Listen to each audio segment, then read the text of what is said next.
Muy buenas noches con todos. Mi nombre es Pamela Michelle Domínguez Freire. Soy estudiante de la carrera de Derecho de la Universidad Técnica Particular de Loja. El día de hoy vamos a abordar el tema sobre la importancia de la sociología del derecho ecuatoriano. Muy bien. Vamos a empezar con el tema de la exclusión étnica y cultural. La discriminación histórica hacia los pueblos indígenas ecuatorianos, así como las tensiones entre la modernidad y las tradiciones culturales, siguen siendo temas complejos en el Ecuador, pues en nuestro país, tanto en el ámbito político como en el ámbito social, todavía sigue habiendo ciertos complejos entre las diferentes poblaciones de nuestro país. Bien, ahora abordaremos sobre el tema de la evolución del reconocimiento jurídico de la diversidad en la sociedad ecuatoriana. Bueno, en esta parte para nadie es desconocido que ha sido muy duro para los diferentes pueblos hacer respetar sus derechos como seres humanos y peor aún como comunidad. Esto no solo se lo ha vivido en el Ecuador, sino en el mundo entero. Si bien Ecuador ha sido un hogar de una gran diversidad de pueblos, incluyendo indígenas, afroamericanos, mestizos y otros grupos étnicos, lo que convierte a nuestro país en un país multicultural. Sin embargo, el perjuicio social en el que se ha sido sometido deja huellas incluso hasta hoy en la actualidad. Tenemos aquí un ejemplo que es la invisibilización indígena.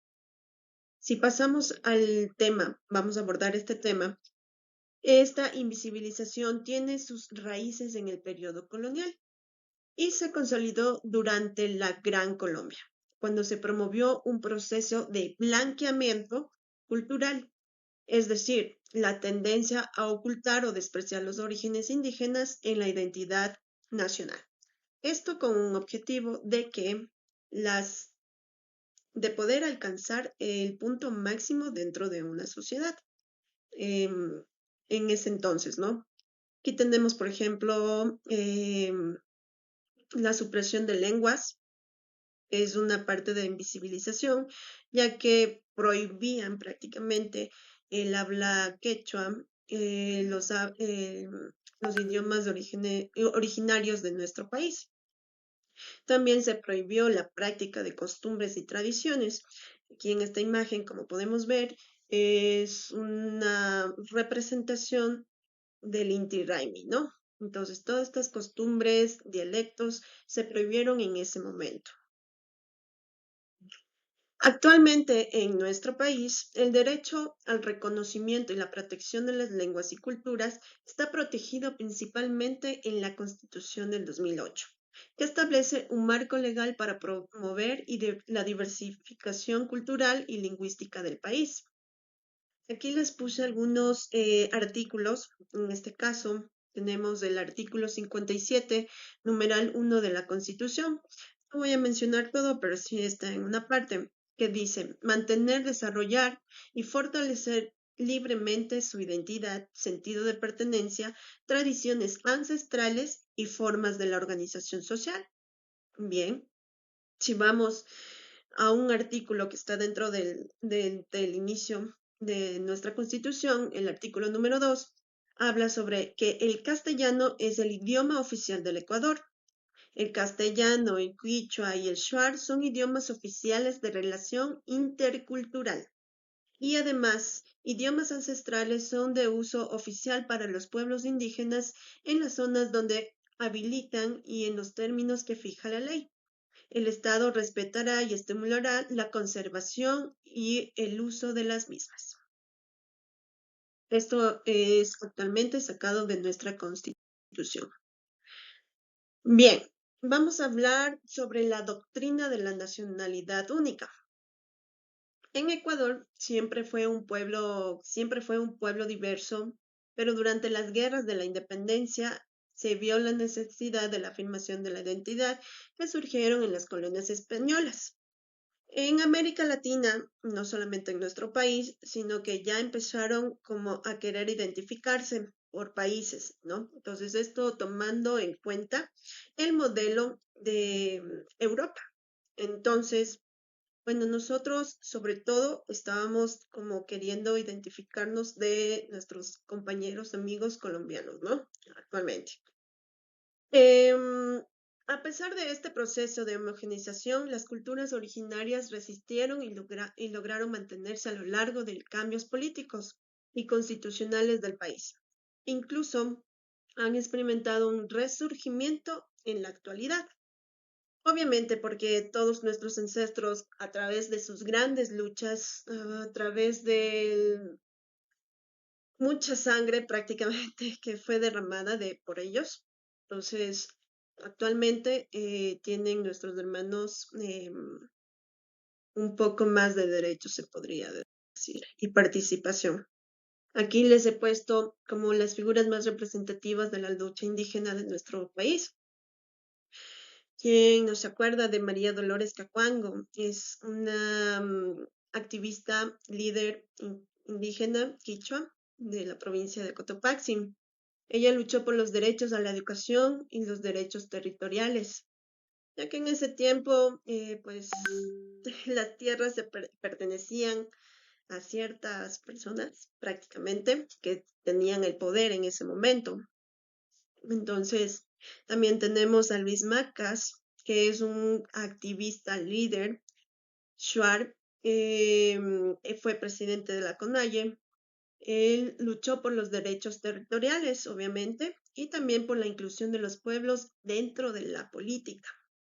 Si no estoy mal, dentro del 2008, él tuvo una gran relevancia para poder todos estos derechos que ahora están enmarcados en nuestra Constitución, pues hayan sido aprobados, ¿no? Tenemos a Antonio Vargas, que igual es un líder indígena, fue de habla quechua y también fue presidente de la CONAIE.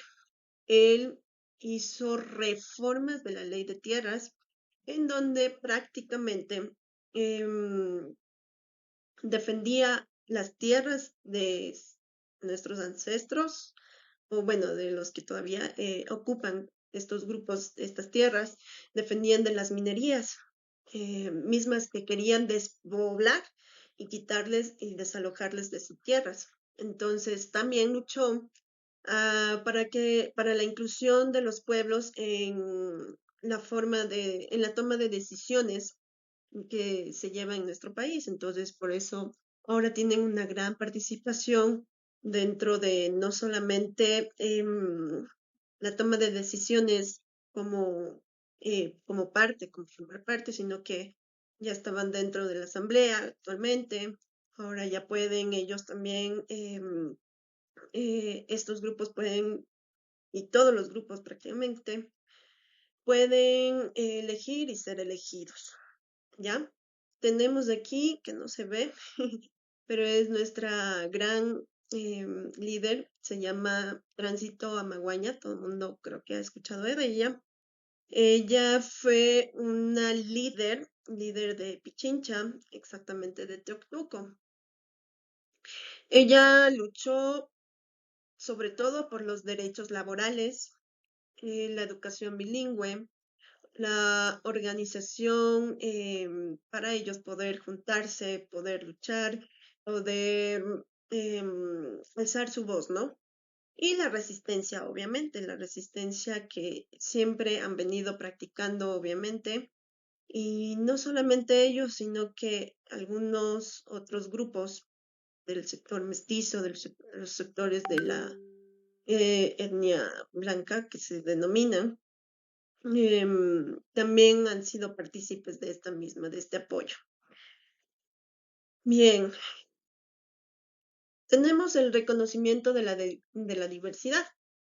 Los pueblos originarios han enfrentado conflictos políticos para ser reconocidos en su pluralidad cultural.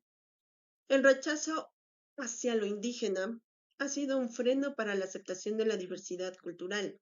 La difusión de la necesidad de ocultar cualquier vínculo con los pueblos originarios para poder integrarse en los estratos sociales más altos como les había mencionado, el famoso blanqueamiento, contribuyó a la invisibilización de las culturas indígenas. No obstante, obviamente, con la evolución, con el paso del tiempo, con las luchas, con todo lo que ellos hicieron, actualmente, bueno, hubo tres fechas importantes de la Constitución, en donde la primera, en 1945, fue la primera en reconocer la existencia de las nacionalidades indígenas en Ecuador. Entonces, como que ahí recién se les estaba reconociendo que pues ellos formaban parte de. En 1998 fue la primera constitución en reconocer explícitamente a los pueblos indígenas como parte integral de la sociedad ecuatoriana, otorgándoles derechos sobre su territorio, cultura y lengua. En el 2008 se declara Ecuador como un estado plurinacional, reconocido oficialmente la diversidad de cultura y los derechos colectivos de los pueblos indígenas. Dentro de esto está ya la lengua, la educación, están las prácticas ancestrales, las tradiciones, todo eso ahora es defendible dentro de nuestra constitución actual, ¿no? Pero aún así siguen en la lucha porque todavía, como mencionamos, es un poco difícil tratar de unir todo, hacer una sola lucha, entonces una sola visión. Entonces todavía ellos siguen luchando por sus derechos. Todo este proceso que vieron anterior marcó un hito en la historia del Ecuador, ya que por primera vez los pueblos indígenas fueron reconocidos como actores políticos y sociales dentro de los. Como les dije ya anteriormente, en 2008 ya podían, o sea, legalmente, no sé cómo decirlo, de manera oficial, podían elegir, ser elegidos, participar dentro de las decisiones que toma el país y muchas otras cosas más, ¿no?